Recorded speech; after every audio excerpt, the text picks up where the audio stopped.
Radar Drops. Informação para o seu dia. Olá, hoje é 9 de março, começa agora o Radar Drops, informação para o seu dia sob curadoria do FGV Notícias. Hoje a gente vai mergulhar em alguns assuntos bem complexos do momento, sempre tentando encontrar um pouco mais de clareza com a ajuda de especialistas. E a pergunta que fica no ar é justamente essa, né? No meio de tanto barulho, de tanta informação, como é que a gente consegue entender o que realmente está acontecendo? Para a gente tentar responder a isso, vamos passar por 3 crises que estão marcando o nosso tempo. Primeiro, uma crise de confiança em uma das nossas instituições mais importantes. Depois, uma crise de representação na política e, por fim, uma de estabilidade que está sacudindo a economia global. Vamos começar. Nosso primeiro tema já entra de cabeça em um desafio que está mexendo com um dos pilares da nossa República, o Supremo Tribunal Federal. Olha, essa frase do professor Rubens Gleiser, da FGV Direito SP, já dá o tom da coisa. Não é uma polêmica qualquer, não. É algo que pode entrar para a história da nossa mais alta corte, e não por um bom motivo. E o que chama a atenção aqui é que o centro da crise não são as decisões judiciais, sabe? Mas sim a conduta pessoal dos ministros. A situação do ministro Moraes, por exemplo, é vista como mais grave porque sugere um contato direto com o investigado. Já no caso do ministro Toffoli, a ligação era com o familiar. Pois é isso que torna a situação tão delicada. Porque a gente não está mais questionando um veredito, mas a imparcialidade de quem julga.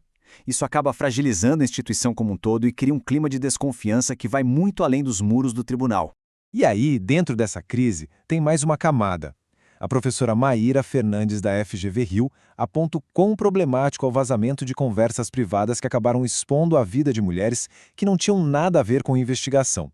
É um alerta importante, né? Sobre como a busca por um espetáculo pode atropelar a privacidade e ainda reforçar preconceitos.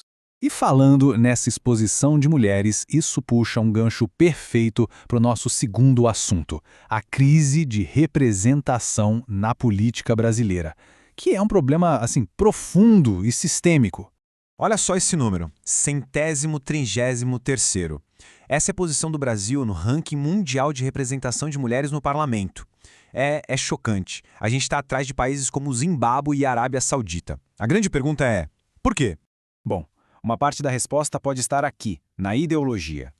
Uma análise da professora Lara Mesquita, da FGV-ESP, mostra que nos partidos de esquerda as mulheres são 27% da bancada.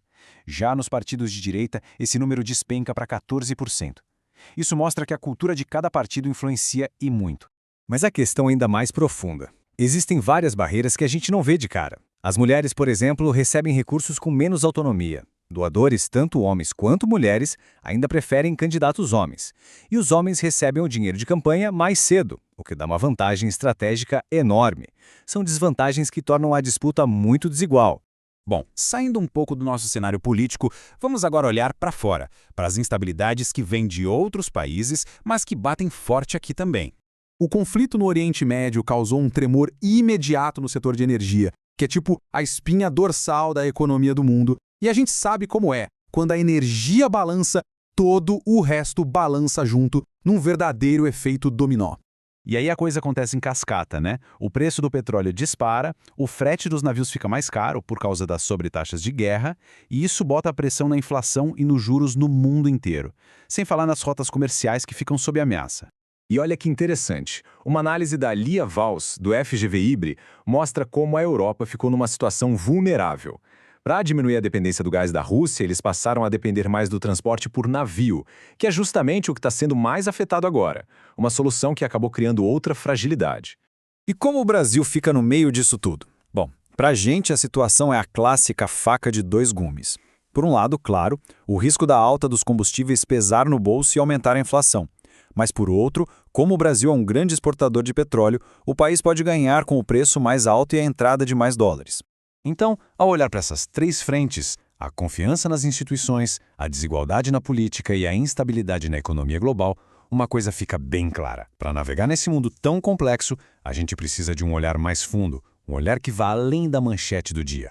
E fica a reflexão para a gente, né? Diante de tantos abalos, sejam eles institucionais, sociais ou econômicos, onde é que a gente busca uma base firme para conseguir seguir em frente? Esse foi o Radar Drops de hoje, voltamos amanhã com mais notícias. Até lá!